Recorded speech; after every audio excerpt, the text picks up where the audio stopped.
photographers, and there is Karoline Leavitt now. How are you? Good to see all of you.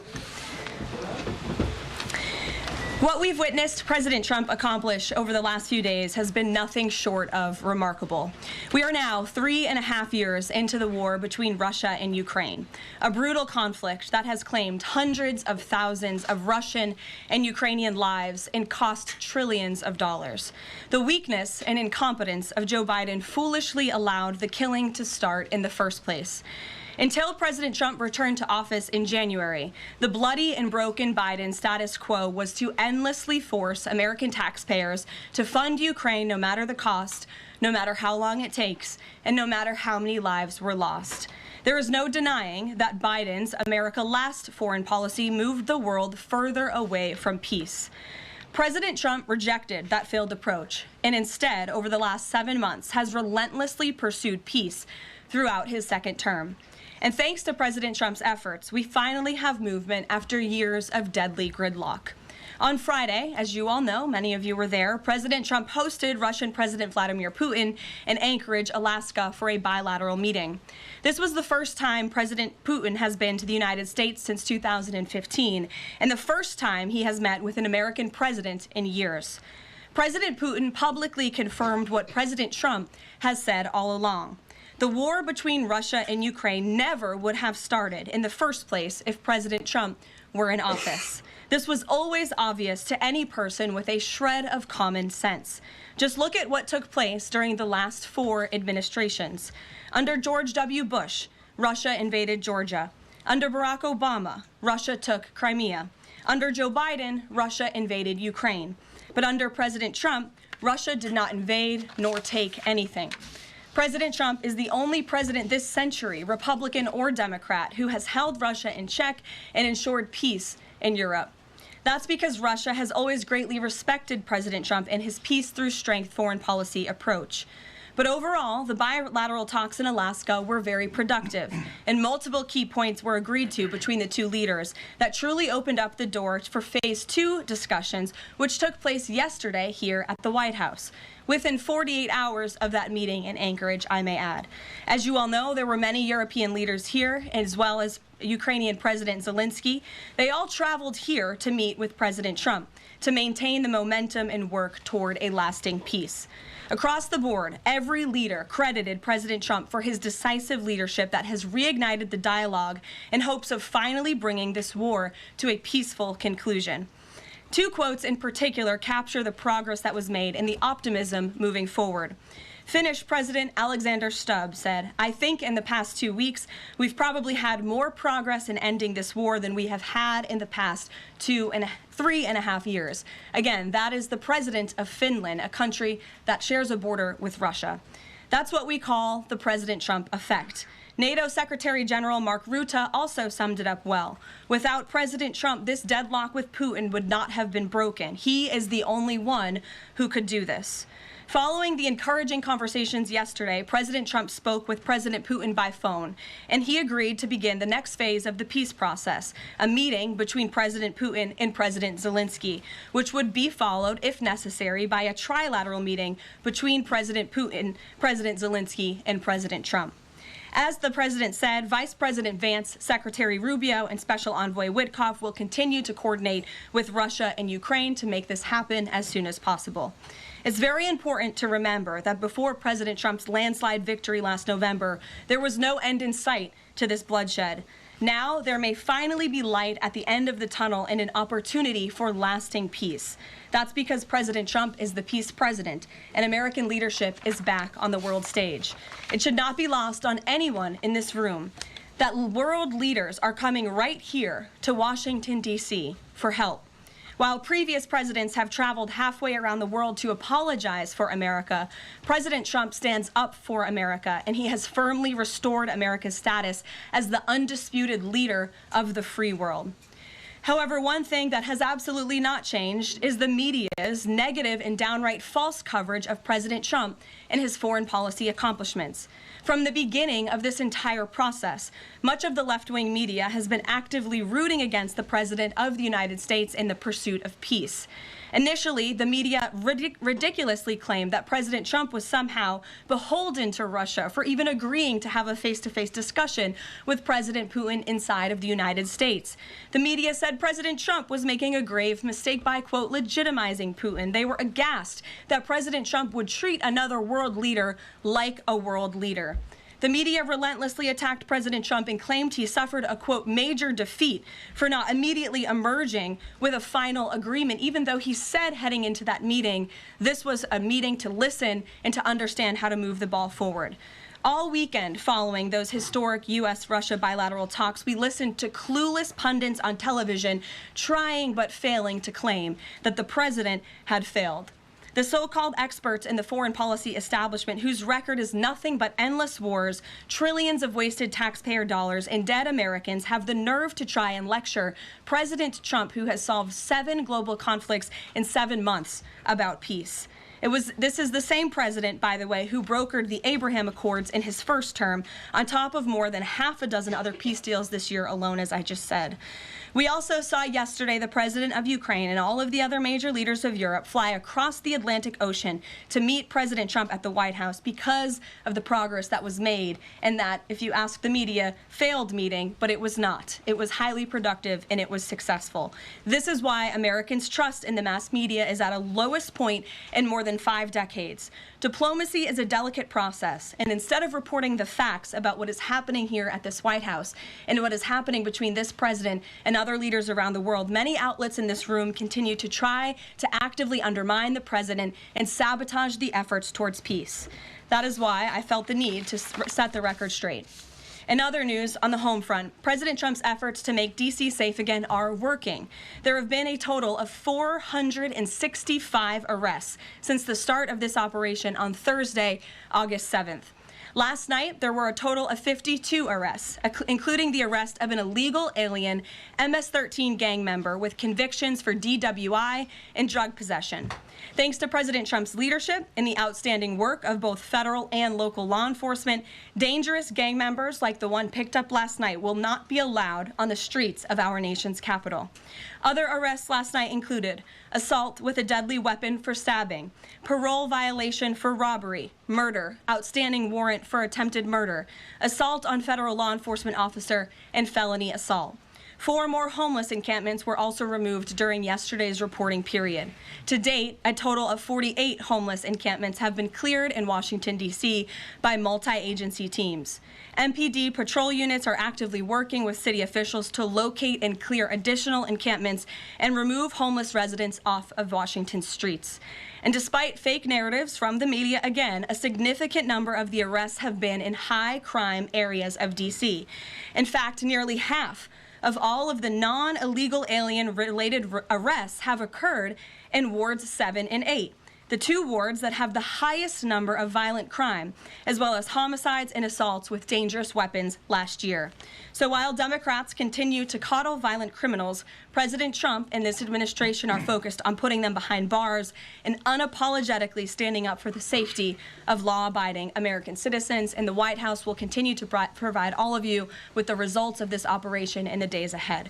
So with that, I will take your questions today. Here in our new media seat today, we have Jack Posobiec, who joined us in Anchorage, Alaska last week. Jack, thanks for being here. Why don't you kick us off?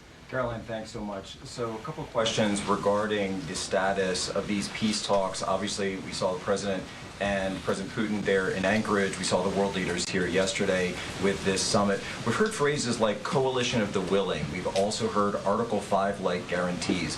When it comes to the security guarantees, what is the current status of that? I know the president earlier today mentioned boots on the ground would be UK, France, Germany possibly, but unequivocally said no U.S. troops on the ground, but U.S. coordination. Can you elaborate on that, and what would the red lines be? Sure. Well, you got to the heart of what I was going to say to all of you today on security guarantees, which is the president has definitively stated U.S. boots will not be on the ground in Ukraine, but we can certainly help in the coordination and perhaps provide other means of security guarantees to our European allies. The president understands security guarantees are crucially important to ensure a lasting peace, and he has directed his national security team to coordinate with our friends in Europe and also to continue to cooperate and discuss these matters with Ukraine and Russia as well.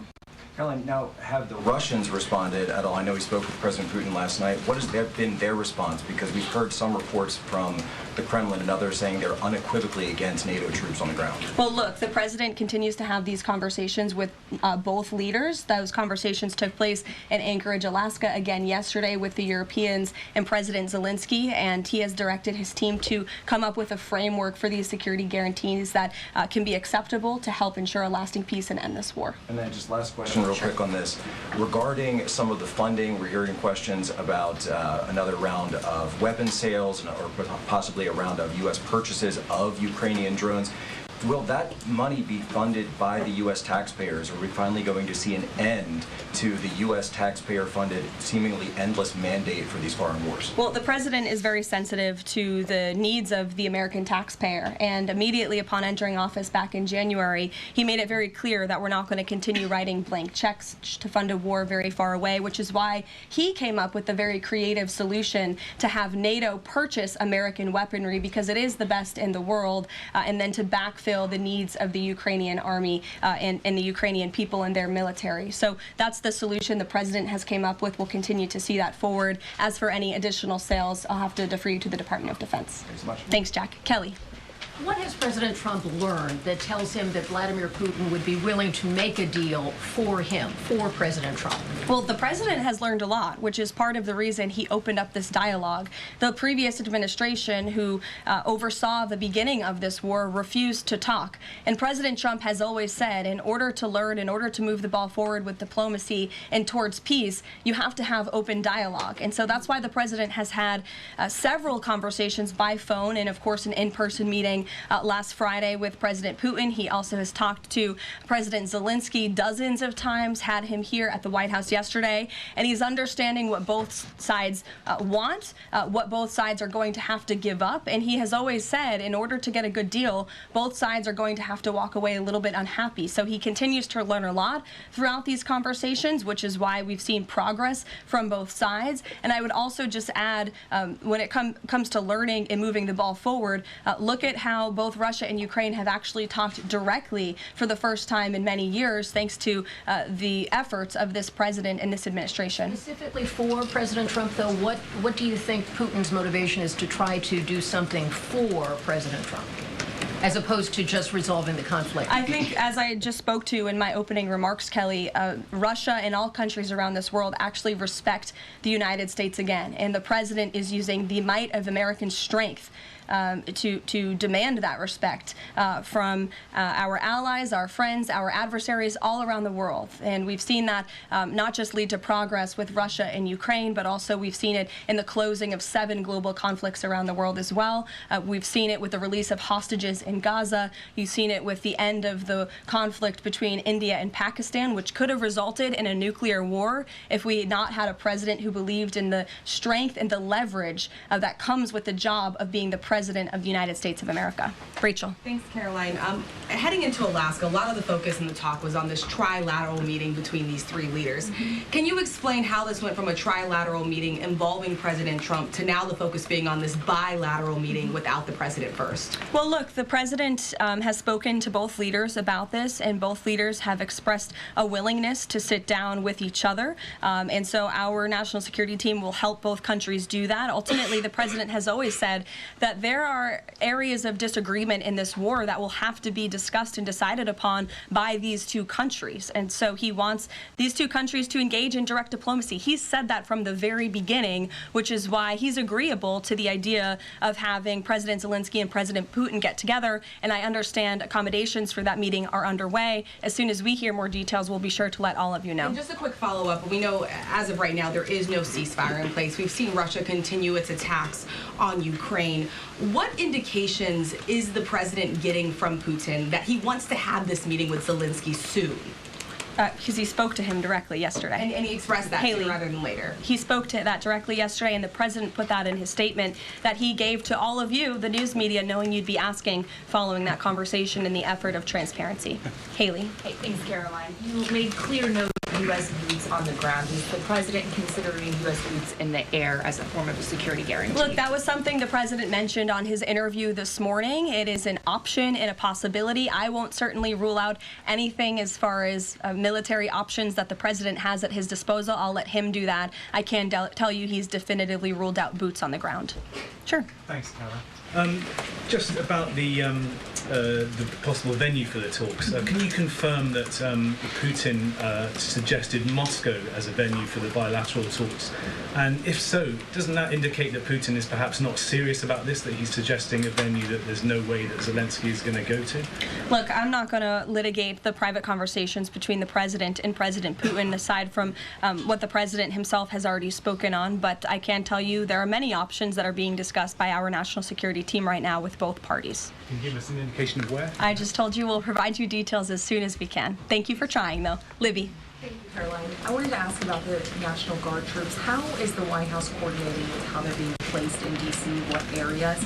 And then also, how long should people here in the district anticipate the National Guard to be on the ground patrolling the streets? I don't have a timeline for you, Libby, but we will keep you posted on that. I think the president, as you know, and this administration, he came to this briefing room with members of his cabinet to lay out the rationale and the reasoning for federalizing the National Guard here in Washington, D.C., and for our work with the Metropolitan Police Department to make our district safer. We've seen violent crime has taken the lives of far too many residents here in our nation's capital, and the president wants to make it safe again. And as for the coordination efforts, this interagency team is meeting and talking daily. In fact, there's a meeting taking place right now in the West Wing with members of the interagency task force to continue to discuss not just the National Guard deployment, but also how we can continue to remove public safety threats off of the streets of Washington, which, as the numbers I just showed you prove, they are doing every single night. I will just reiterate, 465 total arrests and counting since the start of this operation. I believe 11 or 12 days ago. I'll have to check the calendar, but those are pretty remarkable results. If not for this task force and their high level of coordination and the leadership of this president, there would have been 465 more violent criminals on the streets of this capital that you all live in every day. So I think we should all be very grateful for that. Stephen. Thank you, Caroline. 3 questions about the D.C. crackdown. Sure. First, I was wondering if you could clarify something President Trump said. He mentioned getting rid of the slums where criminals live. Was he talking about tents or permanent residential buildings? And then the mayor has expressed an interest in clarifying how much of a focus illegal immigration enforcement is as part of this crackdown. Can you say anything about that? Sure. And third, any preview on the beautification? 3 questions. I'll try to answer all 3 of them pointedly for you. First, when it comes to what you said and the president said, the slums of Washington, D.C., he's referring to the most dangerous communities, neighborhoods, and streets in this city where, unfortunately, violence has ravaged these communities and taken the lives of, again, far too many law-abiding D.C. residents. We know on July 5th of this year, just more than a month ago, a 3-year-old beautiful young girl was shot and killed in her car with her family in one of these communities, which is why there has been a surge, despite what many of you have been falsely reporting. And I believe it was the Washington Post who put out a map claiming it to be fact-based when it was just based on, I don't know, accounts that they've heard on the street, not actual statistics and data. So we went and reconfigured the numbers, and as I said, nearly half of all the non-illegal alien-related arrests have occurred in wards 7 and 8 in the District of Columbia, where we know, excuse me, there's the highest rate of crime. So we'll continue to do that. And what was your second question, Stephen? Legal immigration, how much of a focus that is? Yeah, look, I mean, the focus is to make D.C. safe and beautiful and to remove public safety threats and violent criminals from our streets. If federal law enforcement, with the help of the Metropolitan Police Department, come across illegal aliens, of course, we are going to abide by this administration's policy of law and order, and we are going to remove illegal criminals from our nation's capital. They will be detained and deported, just like they are in every other community across the country. Kristen. First question is, whose idea was it to change the next steps from a trilateral to a bilateral meeting? It was an idea that evolved in the course of the president's conversations with both President Putin, President Zelenskyy, and the European leaders yesterday. And as you saw, Kristen, with all of those European leaders leaving the White House, including the NATO Secretary General, they all agreed that this is a great first step. And it's a good thing that these two leaders are going to be sitting down together, and the president expects that to happen. And how long is Trump willing to wait and operate in good faith for Putin to actually arrange a meeting before he intervenes? Look, the president has put tremendous public pressure to bring this war to a close. He's taken actions, as you've seen, sanctions on India and other actions as well. He's made himself very clear that he wants to see this war end, and he has scoffed at the ideas of others that have been raised that we should wait another month before any meeting takes place. The president wants to move, and he wants to bring this war to an end as quickly as possible. Just a clarification on something you said earlier about Putin agreeing to the meeting. The Kremlin seemed to indicate that Putin did not firmly agree to a bilateral. Did he agree to have a sit-down with just Zelenskyy on the phone? I can assure you that the United States government and the Trump administration is working with both Russia and Ukraine to make that bilateral happen as we speak. Sean. Hey, if the point is to get everybody on the same page, why wouldn't Trump just take the call from Putin while the other leaders were in the room? He said it would be disrespectful to do that. But why is it disrespectful? With all due respect, only a reporter from the New York Times would ask a question like that, Sean. The president met with all of these European leaders at the White House 48 hours after sitting down with President Putin on American soil. In fact, there was so much progress in the readout that was given to these European leaders immediately following his meeting with President Putin that every single one of them got on a plane 48 hours later and flew to the United States of America. And if I could just read for all of you some of the statements from those European leaders yesterday, you had President Zelenskyy himself saying it was a very good conversation. It was really good. We spoke about very sensitive points. The Secretary General, Mark Rutte, it was the president, only because of the president, that this deadlock was broken, but with President Putin by starting a dialogue. So these leaders, who this war is in their backyard, are very grateful that the president took that call and that he was there to provide them with a readout of Russia's thinking on this, something that was not done by the previous administration at all. Catherine. Thank you. Is the White House looking at Budapest as a possible location? I'm not going to confirm or deny locations. We'll provide you with details as soon as we can. Just following up on Kristen's question, I understand that the White House is working and allies are working to make this meeting happen, but did Putin promise to do a meeting with Zelenskyy, a direct meeting, in the coming weeks? He has, and I just answered that question for you. Franco. Thanks. I just want to clarify. So you are saying that President Trump is considering U.S. pilots and U.S. aircraft potentially supporting European or Ukrainian forces? The president spoke to that himself this morning when he called into Fox and Friends, and I would defer you to his answer. You can read it directly yourself. In addition, can I ask, no boots on the ground, Steve Witkoff's talking about Article 5-like security guarantees. Can you talk about what other Article 5-like security guarantees that are being considered if it's not boots on the ground? These are very sensitive diplomatic discussions that are currently taking place literally as we speak. So I will leave it to the national security team, and I'll leave it to the president to have those private discussions with these leaders as we try to bring this war to an end. And can I ask one Mary more? Margaret, go ahead. Thanks, Caroline. Two questions, if that's okay. So on these meetings, I know you said that the trilateral will take place if necessary. Do you think that we might not need the trilateral and that Zelenskyy and Putin might come to this conclusion on their own? And then as a follow-up, I know the president said on Fox News this morning that he's partially seeking peace in order to get to heaven. Was he joking, or is there spiritual motivation behind his peace deals here? I think the president was serious. I think the president wants to get to heaven, as I hope we all do in this room as well. Annie. Thanks, Caroline. I'm just shifting gears to the Department of Justice for a minute. Can you walk us through why another deputy FBI director was named? Does Trump have any displeasure with how the FBI has been being run to date?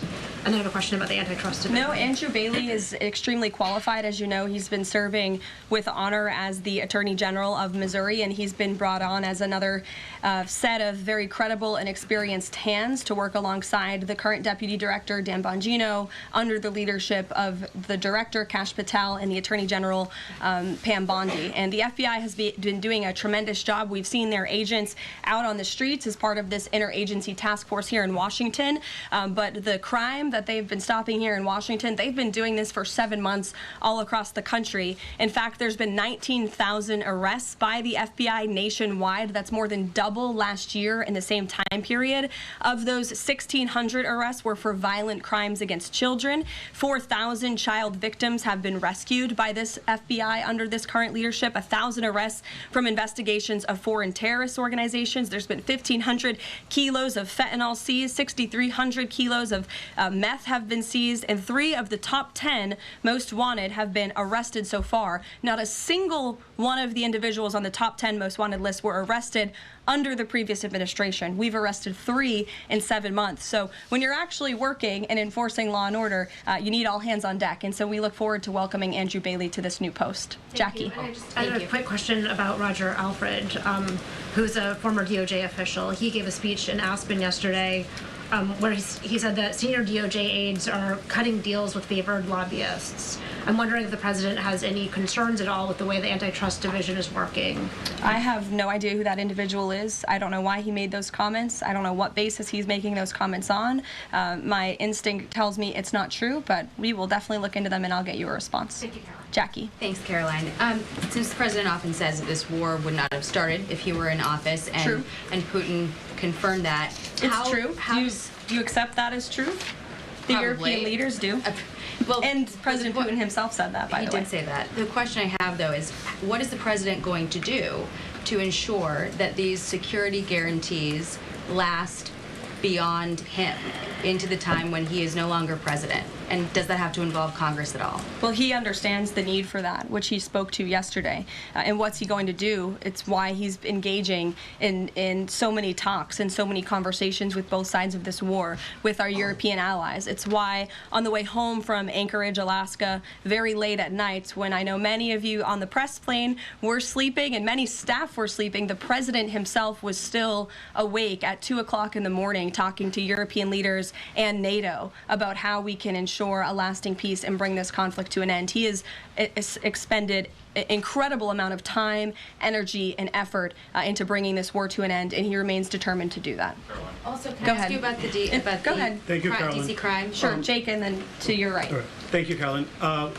Which of the half-dozen peace deals that the president's pulled off would you say he's the most proud of? And then I have another question. That's a good question, Jake. I'll leave that to the president to answer. I think he's proud of all of the peace deals that he's been able to achieve. You saw the president of Armenia and the head of Azerbaijan both at the White House just a couple of weeks ago. The president, I know, very much enjoyed spending time with them and helping to bring that conflict to an end. He very much enjoyed his time with leaders of Rwanda and the Democratic Republic of the Congo in the Oval Office, talking to them about bringing that decades-long war to an end. India and Pakistan. He used trade in a very powerful way as leverage to bring that conflict to an end. So I know he's very proud of all of these achievements, and I know he's very honored to serve as the President of the United States and to restore peace around this world. Go ahead. So you mentioned Armenia and Azerbaijan. That's a conflict that, I spent time in the Southern Caucasus covering that. And, a conflict of over 30 years, and he resolved it in just a couple of months. Mm-hmm. Are there other conflicts that the president's working on right now that are off the radar screen that we should be tracking? In fact, there are many. The State Department is always working around the clock under the leadership of Secretary Rubio and keeping the president apprised of conflicts that are bubbling up all over the world. But of course, as you all know, as we've talked a lot about in this briefing, he's spending a lot of time right now on ending this war in Russia-Ukraine, and of course the conflict in Israel and Gaza, which he wants to see come to a close as well. Sure, go ahead. So the president says that he's starting a movement to eliminate mail-in voting, but states administer elections, not federal federal authorities. So can you provide any more details about how the White House plans to eliminate that? The White House continues to work on this, and when Congress comes back to Washington, I'm sure there will be many discussions with our friends on Capitol Hill and also our friends in state legislatures across the country to ensure that we're protecting the integrity of the vote for the American people. And I think Republicans generally, and the president generally, wants to make it easier for Americans to vote and harder for people to cheat in our elections. And it's quite mind-boggling that the Democrat Party could stand in opposition to common sense. He wants to ensure election integrity. There were great efforts that were made in 2024. I won't get ahead of myself for Hatch Act reasons to get ahead for the next election, but I can assure you this is a priority for the president. Go ahead.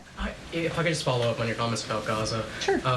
There was a ceasefire proposal put forward by both Qatar and Egypt. Hamas accepted it on Monday. Israel has yet to officially weigh in. I'm wondering if the U.S. was at all involved in it, if it's supportive of it, and whether or not the president believes Israel should accept it. I don't think it's a coincidence that Hamas accepted this proposal after the President of the United States posted a very strong statement about this conflict on Truth Social yesterday. I would refer you back to that statement. As for this proposal that Hamas has now accepted, the United States continues to discuss it, and I'll let the President weigh in on it definitively. You're welcome. Sure. Caroline, can you describe the President's perspective on taking a stake in Intel in exchange for federal grants? And is this are we expecting to see the White House make similar arrangements with other semiconductor companies and manufacturing companies? Well, the president, he's been very clear about the need to reshore manufacturing that's critical to our national and economic security. That is especially in regards to chips and semiconductors, which is why the president has initiated the Commerce Department to conduct a study on semiconductors, a Section 232 investigation, so we can ultimately implement tariffs. And it's why our export license requirements remain in place as well.